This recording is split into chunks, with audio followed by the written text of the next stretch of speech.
I'm Ian Chalky White, and I served with the 1721st Lancers and also the 22nd Special Air Service Regiment.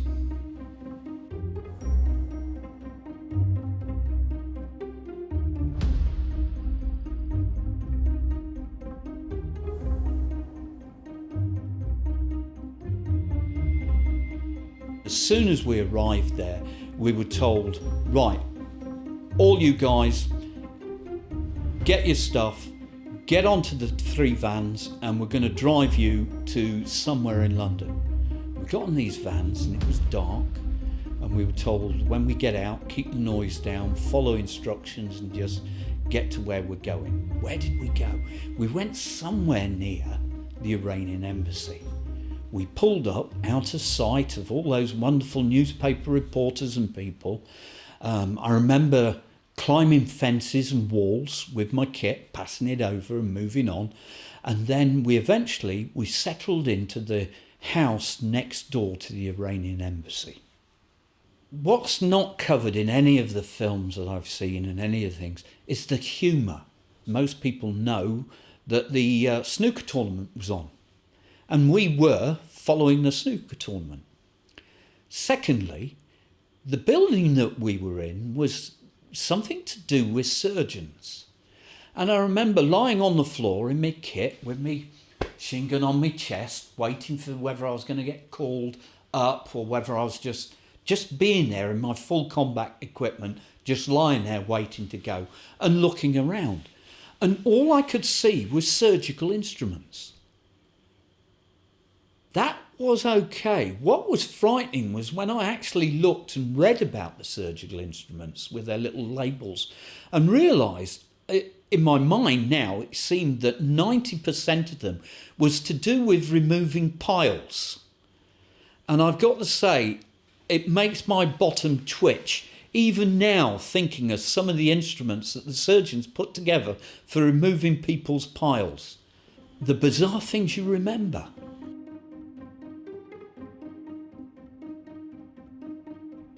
The caretaker was found. This was a revelation because we were going to run out, charge through doors, bash windows on the ground floor and go in, until the caretaker stated that all the ground floor windows were armoured. So we would have just bounced off them at that stage. We waited, the plans got formulated, and then the first body appeared. And of course, that then rocked everything. It rocked Cobra. It must have rocked the Prime Minister, because she knew then that there was only going to be one end to this situation. We had a hostage down. We were given the go to move to our assault positions. You're waiting for the command, stand by, go.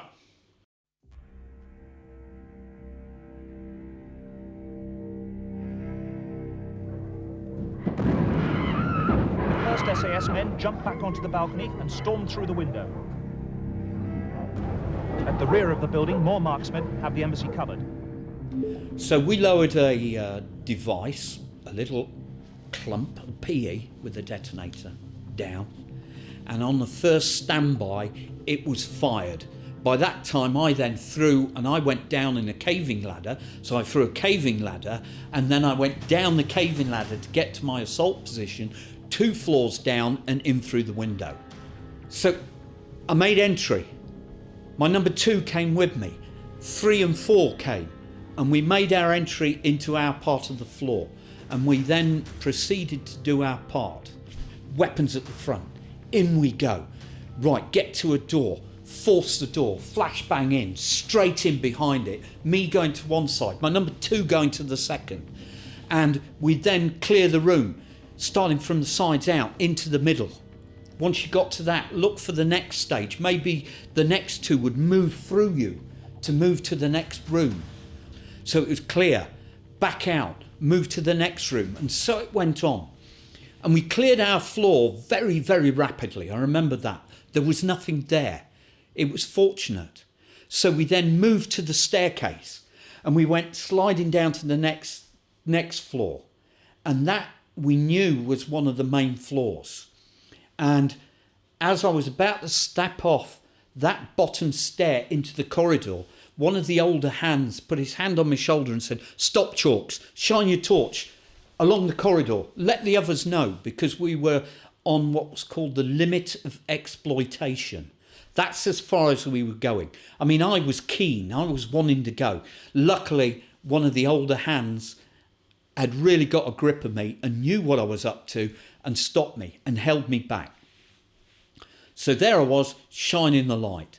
It was a good job too, because to my left was the back, and that was the door they were having problems with. They'd forced their way in. That's where the shutters and the curtains were alight because of the flashbangs, where one of the soldiers hanging from above had hooked up and of course was being burnt by the flames that was coming out. But he was only getting burnt now and again because he was on a rope, and every time he swung back he got burnt, and every time he pushed himself away he didn't. And then eventually he got himself cut and he dropped down. The others then piled into the room, and they finally got through that door.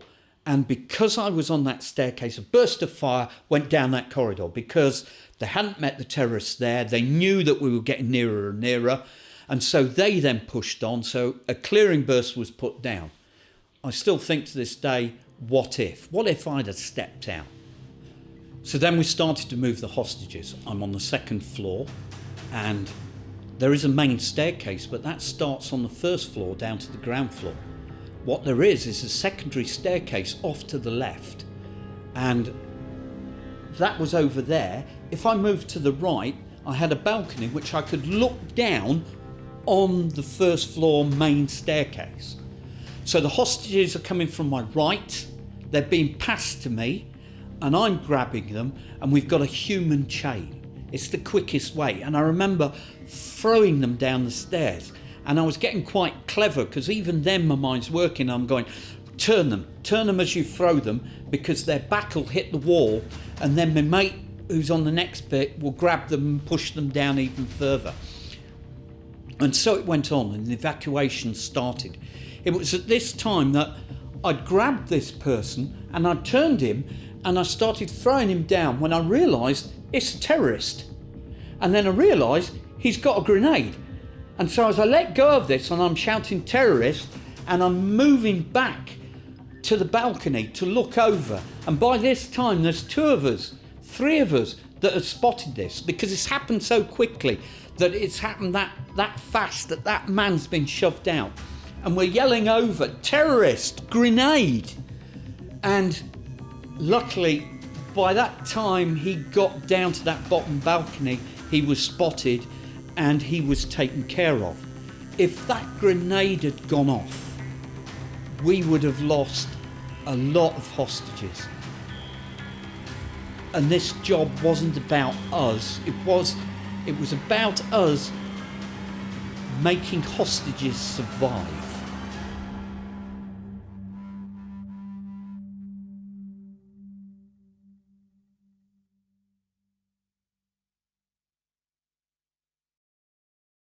We then got the call to evacuate because the building was really on fire now. I then remember us all gathering and going back into next door. As we went in next door, we had a police liaison officer, and he was gobsmacked because we're all charging back in. He's got used to the humour that's been going on because he's been with us for a few days, and he wouldn't give up his job. When he was asked, do you want a relief? He's going, no, I'll look after the boys. And as we're going in, all he got was, who's won the snooker? Who's won the snooker?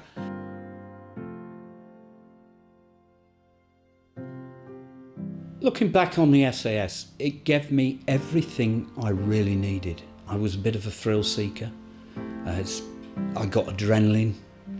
I didn't need drugs. I did crazy things. I abseiled onto top of skyscrapers. I dived in very strange places, did submarine escape and re-entry. For a young man who had an itch to do many strange and varied things, it ticked my boxes. And so for me, it was the biggest fix in my life.